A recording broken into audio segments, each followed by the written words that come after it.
আসসালামু আলাইকুম প্রিয় নবম দশম শ্রেণীর শিক্ষার্থীরা যারা উচ্চতর গণিতে একেবারে ভীতি অবস্থায় আছো, ভয় অবস্থায় আছো যে উচ্চতর গণিতের অঙ্কগুলো আমরা কেমন করব, এরকম আমি একটা অঙ্ক নিয়ে আসছি, ত্রিকোণমিতির অঙ্ক। যে মান নির্ণয় অথবা প্রমাণ করা যায়, আমরা কিভাবে এই বুঝে বুঝে করার চেষ্টা করবো। একটা অঙ্ক যদি আমরা ভালো করে বুঝি তাহলে অপর অঙ্কগুলো আমরা ইংরেজি করতে পারবো ইনশাল্লাহ। দেখা যাক। তাহলে একটা সূত্র দিয়ে আমরা প্রমাণ করবো এটা। তাহলে n গুণন পাই ভাগ 2 প্লাস মাইনাস হবে কি থিটা। এখানে n এর মান যদি জোড় সংখ্যক হয় তাহলে সাইনের পরিবর্তে সাইনের মান সাইন হবে, কসের মান কস হবে, tan এর মান tan হবে। অর্থাৎ যে ত্রিকোণমিতির 6টা অনুপাত আছে 6টা অনুপাতের মানই হবে, ওই যে অবস্থা আছে ওই অবস্থায় হবে। আর যদি tan এর মান যদি ধন কি বিজোড় সংখ্যক হয়, অর্থাৎ 1, 3, 5 যদি হয় বা এর আরো কোনো এরকম যদি হয়, ডট ডট যদি হয়, তাহলে আমরা বলতে পারি যে সাইনের পরিবর্তে হবে কি কস, টেনের পরিবর্তে হবে কি কট, আবার সেকের পরিবর্তে হবে কি কোসেক, কোসেকের পরিবর্তে হবে কি সেক, আবার কটের পরিবর্তে টেন, আবার কসের পরিবর্তে হবে কি সাইন। এভাবে উল্টা মান হবে যদি বেজোড় সংখ্যক হয়। এই সূত্র অবলম্বন করে আমরা কি করব, অঙ্ক করব। সর্বপ্রথম দেখা যাক, আমরা লিখবো এল এস। এখানে লিখলাম এল এস। আমাদের যেটা দেওয়া আছে cos 17 পাই ভাগ হচ্ছে কি 10 প্লাস cos 13 পাই ভাগ হচ্ছে কত 10 প্লাস cos 19 পাই ভাগ দেওয়া আছে কত 10। তারপর আমাদের কি cos পাই ভাগ আছে এটা আমাদের থেকে কি করতে হবে, জিরো প্রমাণ করে দেখাতে হবে। সর্বপ্রথম এগুলোকে আমরা কি করব, ডিগ্রি ফরম্যাটে নিয়ে যাওয়ার চেষ্টা করব। তাহলে এখানে আমাদের যেটা দেওয়া আছে 17 পাই 17 গুণন পায়ের মান যেহেতু 180 ধরতে হবে, এই জন্য আমি 180 দিয়ে গুণ করে দিলাম। দিলে এখানে 10 দ্বারা ভাগ করলে আমাদের মান আছে cos 306 ডিগ্রি। 306 ডিগ্রিতে আছে, আমি ডিগ্রিতে নিয়ে যাচ্ছি। তারপর cos আমি এখানে লিখলাম, যদি 13 পাই আছে তাহলে 13 যদি আমি 100 দ্বারা 13 গুণন হচ্ছে 180 ভাগ হচ্ছে কত 10, তাহলে এখানে হবে কত 234। 234 ডিগ্রি প্লাস cos 9, আমি যদি ওইটাকে লিখি তাহলে 9 গুণন হচ্ছে কত 180 ভাগ হচ্ছে আমার কত 10, তাহলে মান আসে 162। তাহলে এখানে আমি লিখতে পারি cos 162 ডিগ্রি প্লাস এখানে আমি লিখতে পারি cos 180, মানে 180 যদি আমি 10 দ্বারা ভাগ করে দেই তাহলে এখানে হবে কত 18 ডিগ্রি আমরা লিখতে পারি। আমরা এটাকে আমরা কি করবো, ওই যে বললাম যে একটা ফরম্যাটে আমরা নিয়ে যাব। ওই ফরম্যাটে পরিণত করার জন্য সর্বপ্রথম দেখেন আমি এখানে একটু লিখে রাখি, 306 ডিগ্রিকে 90 দ্বারা ভাগ করব, আবার 234 ডিগ্রিকে 90 দ্বারা ভাগ করব, এটা কোন 90, এটা কোন 90 দ্বারা ভাগ করব, আবার 162 কি ডিগ্রিকেও আমি কি 90 দ্বারা ভাগ করে দিব। তাহলে ভাগ করে দিয়ে কত মান আসে আমরা দেখি। যে আগে সর্বপ্রথম আমার এখানে যেহেতু তোলা আছে 162 ভাগ হচ্ছে 90, তাহলে এখানে আসে কত 1.8। তাহলে এখানে লেখা যায় 1.8 লিখতে পারি। তাহলে তারপর আমি আগে এগুলো করে নিই। 1.8 হলো, তারপর 234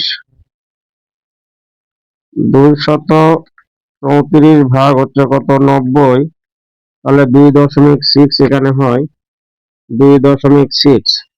300, আবার যদি আমি 306কে যদি আমি 90 দ্বারা ভাগ করে দিই তাহলে আসে 3.4। তাহলে এখানে একটা জিনিস লক্ষ্য রাখবো, এখানে কসের মান, কস এখানে ব্র্যাকেট দিলাম, এখানে 3.4 যদি 3.5 হয় তাহলে 3কে আমি 4 বানিয়ে দিতাম, তাহলে আমরা তা করতাম। তাহলে এখানে আমি লিখবো কি 3 গুণন হচ্ছে কত 90 ডিগ্রি। তাহলে এটা যেহেতু, তাহলে এটা কি করতে হবে, যোগ করতে হবে।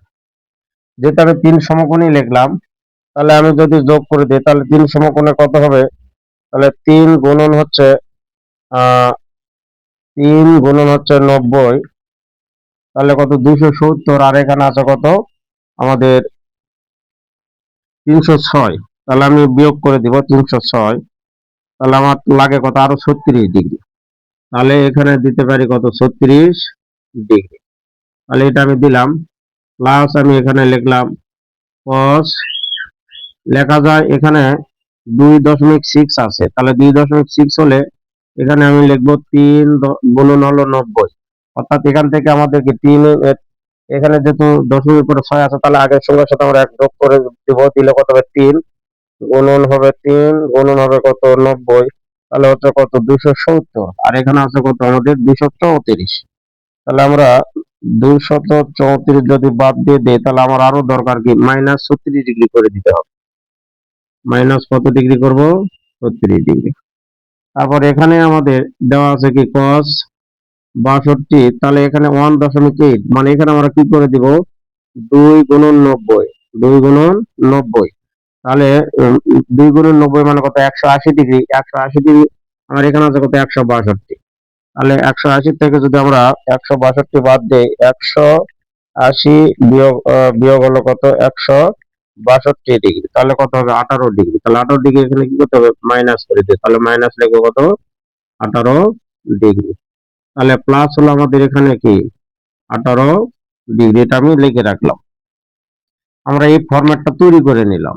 ফরম্যাটটা কি করে নিলাম? তৈরি করে আমরা এখানে 3 গুণন পাই ভাগ 2 দিতেও পারি, না দিলেও চলবে, আমরা দিলাম না। তাহলে এখন আমরা হিসাব করব। দেখো এখানে কত সমকোণ আছে? এখানে এই যে বললাম যে n এর মানটা যদি কি হয়? বিজোড় সংখ্যক হয়, তাহলে cos এর পরিবর্তে কি হবে? sin লিখলাম। তাহলে 3, এখানে যোগ আছে, তাহলে 4 সমকোণ। তাহলে আমাদের চতুর্ভাগের মানটা দেখতে হবে। তাহলে 1 2 3 4। তাহলে কোন চতুর্ভাগে আছে? চতুর্থ চতুর্ভাগে। চতুর্থ চতুর্ভাগে cos এর মান কি? পজিটিভ। তাহলে পজিটিভ হওয়ার কারণে এখানে আমরা লিখবো কত? 36 ডিগ্রি। তারপর এখানে আমরা দেখি প্লাস হতে পারে, মাইনাস হতে পারে। এখানেও কি দেওয়া আছে? বিজোড় সংখ্যক দেওয়া আছে। কি দেওয়া আছে? বিজোড় সংখ্যক দেওয়া আছে। তাহলে এখানে আমরা লিখতে পারি, তাহলে এখানেও সাইনের cos-এর পরিবর্তে কি হবে? সাইন হবে। তাহলে এখানে আমি দিয়ে রাখলাম, আপাতত সাইন করলাম। করার পর এখানে দেখো 3 সমকোণ, বিয়োগ থাকলে ওই সমকোণে হবে, 1 যোগ করে দেওয়ার দরকার নেই। এখানে যেরকম প্লাস ছিল, এই জন্য আমরা 3 এর সাথে 1 যোগ করে দিলাম। এখানে যেহেতু মাইনাস আছে, তাহলে 3 সমকোণে থাকা 3 সমকোণে থাকবে। তাহলে কোন চতুর্ভাগে আছে? 1 2 3। কোন চতুর্ভাগে? তৃতীয় চতুর্ভাগে। আর তৃতীয় চতুর্ভাগে এই cos এর মানটা কি? ঋণাত্মক। ঋণাত্মক হওয়ার কারণে এই সাইনের মানও কি হবে? ঋণাত্মক। আমরা দিব কত? 36 ডিগ্রি। প্লাস এখানে আমি প্লাস দিলাম, বা মাইনাস হতে পারে। তাহলে এখানে cos এর কোনো মানের কি হবে না? কোনো পরিবর্তন হবে না, যেহেতু এখানে 2 দেওয়া আছে, এখানে মাইনাস দেওয়া আছে, অর্থাৎ 2 সমকোণ। তাহলে ও 1 2, তাহলে 2 সমকোণে যদি হয়, তাহলে এর মানটা হবে কি? ঋণাত্মক। আমরা এখানে ঋণাত্মক মান দিলাম। দিলে যেহেতু জোড় সংখ্যক, তাহলে cos এর মানের কি হবে না? কোনো পরিবর্তন হবে না। এখানে দিলাম কত? 18 ডিগ্রি। তাহলে প্লাস আমরা লিখলাম কত? cos 18 degree. তাহলে এটা এটা আমরা কেটে দিলাম, এটা এটা কেটে দিলাম, দিলে আমাদের মান আছে কত? 0। এটা হলো কি আমাদের রাইট হ্যান্ড সাইড। তাহলে এটা হলো কি আমাদের PROVED প্রুফ। এভাবে যদি আমরা বুঝে বুঝে অঙ্কটা করার চেষ্টা করি, তাহলে আমাদের অঙ্কটা কি হবে? খুব আমরা এইরকম অঙ্ক আমরা করতে পারবো, এবং সহজে অঙ্কগুলো আমরা করতে পারবো। তাহলে আপনাদের জন্য এই যে বাড়ি কোনো কাজ দিলাম না। সকলে ভালো থাকবেন, সুস্থ থাকবেন। আল্লাহ হাফেজ।